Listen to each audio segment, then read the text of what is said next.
So, hi guys, nala ko gustong i-share nga experience na ko before nga um experience na ko before nga weird at the same time hadlok siya kung tinuod man gani.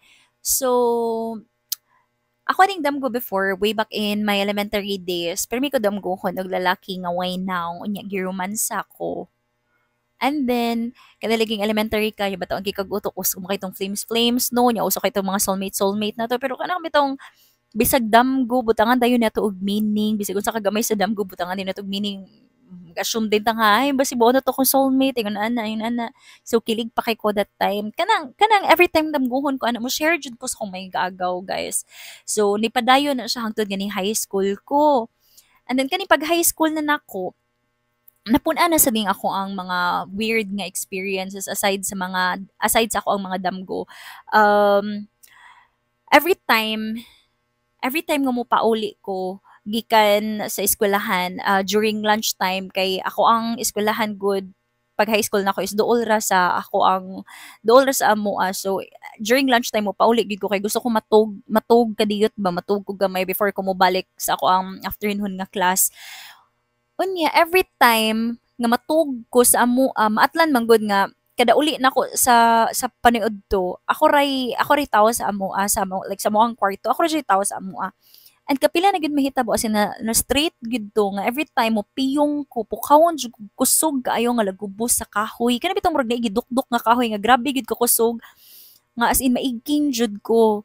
So ang nahitabo mer nakaingon ko ato nga ko dili na magini siya mao. So mao to wala wala na gid ko natug og balik sa amo ang ako rang usa. So every time nga mopauli ko adto na ko matugbay sa ako ang gigagaw kay murag naka-feel naman kog hadlok gamay. And then pag human ana, pag college na nako, natay one time nga nanuroy mi sa ako ang mga igagaw sa Lapu-Lapu. Gisuroy na mo ako ang ate kay that time ako ang ate na naman nagpuyo sa Lapu-Lapu ato. So nari siya friend nga manghuhula. Na siya friend nga manghuhula. Ano, not manghuhula kanang bitong mubasa og baraha ba. So karon dinhi mi na siya guys. Kay actually before nako ang akong mga igagaw ihang gipang tag-an sa mga like sa mga nahitabo na sa ilang life or sa padung pa nga mahitabo. As in matag-an gid niya guys, mabasahan gid niya. Pag-abot sa ako ang first gid niyang gibasa sa ako ang baraha mao gini ang pangutana. Permi kang damguhon og kanang lalaki nga way naong unya giromansa ka. As in ako ang mga igagaw atong tapukan nanubag kay ako mga igagaw that time kay bawo man gyud kay permi magikumonsulti nila ato nga time basta damguhon ko og kanang katong lalaki nga way now unya giromansa ko. So nanubag mi, oo, pero may gina siya damguhon, ana, ati, nga na di, ay, ana na. Sus karon guys, dinhi na ni mouth akong balhibo, kay unsay ang gitubag, ningon siya ay. Pag-amping ha, nagtuo ka nga damgo lang na, pero di ay tinuod gid na nga giromansa kaniya. Sumura kog na-shock guys kay ang setup magud sa mo ang bay, kanini amo ang bay mao ni pinakalasan, compound magud ning amo So ang mo ang bay sa una, mo pinakalasan nga bay and then dead end na siya and sa aluyo ana naitulo ka Jimelina. Dagko kay na nga kahoy guys. Tulo ka Jimelina. And then napa na siya dakong hawan sad sa luyo. And then asa na siya tulo ka buok si tawag ana nuno sa punso. So karon pag humana na mura kog nahadlok, mura kog nakripihan kay ha, surety uy siya. So somehow mura kog na-convince nga no. Every time damguhon ko every time nga damguhon ko atong lakiha nga giromance ako, ang setup guys is mura siya naas kakahuyan. Mura gid siya naas kakahuyan like dai mga dahon-dahon. So mao to giingnan gi-advisean ko niya nga ayaw ayaw ganang kumpiyansa ha kay kanang isog kuno kay ako ang baho niya. So, iya akong gi-advisean every time nga mag-wash ko sa akong underwear, dapat dili daw nako gawas sa bae.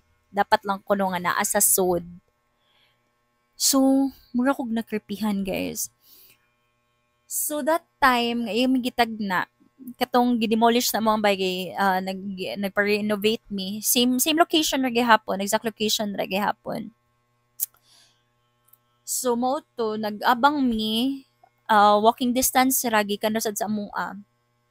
Kanina sad na ana si pinaka-weird gidamgo ko. Mura na siya sort of urom na gid to siya. Gatapad mi sa ko ang mama og higda. Nagtapad mi sa akong mama og higda and then slightly open ang door sa kwarto. As in maura gid ang setting guys. Kung unsa ang amo ang setting, kung unsay setting sa amo ang kwarto, kung unsa natug si mama makita na ko maugyod sa ako ang damgo guys. As in nagdamgo ko ani ha, maugyod ang setting tanan-tanan.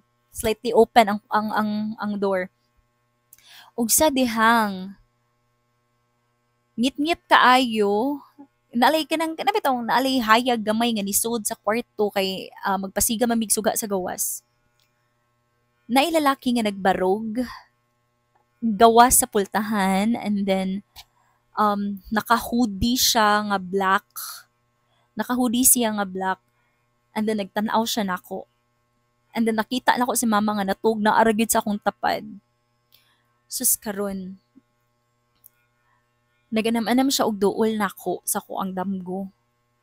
So ni-try ko og ganang lihok-lihok kay ni-try ko ganang bitong ganahan gyud ko mosyagit nga pukawa ko tabangi ko. Pero dili ko kasyagit, dili ko kahimo. Aware ko nga nagdamgo ko, aware ko nga damgo gyud siya. Aware ko nga natog gyud ko pero nakita na ko kung mama sa akong damgo. The same time nakita to nako lalaki nga nagbarog sa gawas pultahan sa mong kwarto. Pero tinala akong hadlo kay nag-anam na gyud siya kaduol guys. Kay baka unsa ra gyud akong gisangpit. Nagpray ra gyud ko og Our Father. Magkapila na ko gibalik-balik ang Our Father gyud. And then boom, nakamata ko. Grabe ako ang kulba pagmata nako kay pagmata nako kung unsa akong nakita ni mama nga posisyon nga natug siya maugyod ang posisyon niya maugyod ang posisyon niya pagmata nako.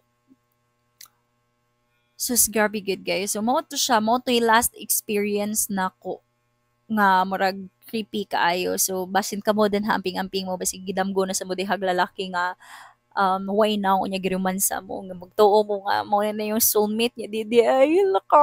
Mura na siya. Bye.